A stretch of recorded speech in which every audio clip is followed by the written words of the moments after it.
தமிழக அரசு தொடர்ந்த அவதூறு வழக்குகள் தொடர்பாக ஸ்டாலின், விஜயகாந்த், அன்புமணி ஆகியோர் நேரில் ஆஜராகி விளக்கம் அளிக்குமாறு சென்னை முதலாவது கூடுதல் அமர்வு நீதிமன்றம் உத்தரவிட்டுள்ளது. சென்னையில் வெள்ளம் ஏற்பட்டது தொடர்பாக அவதூறு பரப்பியதாக திமுக பொருளாளர் ஸ்டாலின், தேமுதிக தலைவர் விஜயகாந்த், பாமக இளைஞரணி தலைவர் அன்புமணி ஆகியோர் மீது தமிழக அரசு சார்பில் சென்னை முதலாவது கூடுதல் அமர்வு நீதிமன்றத்தில் வழக்கு தாக்கல் செய்யப்பட்டது. இந்த வழக்கு நீதிபதி ராஜமாணிக்கம் முன்னிலையில் இன்று விசாரணைக்கு வந்தது.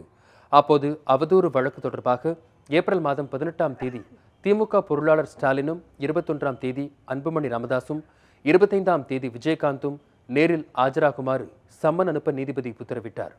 அதேபோன்று இது தொடர்பாக செய்தி வெளியிட்ட தினமலர், தினகரன் பத்திரிகை ஆசிரியர்கள் ஏப்ரல் 6ஆம் தேதியும், முரசொலி பத்திரிகை ஆசிரியர் 12ஆம் தேதியும் நேரில் ஆஜராகுமாறு நீதிபதி உத்தரவிட்டார்.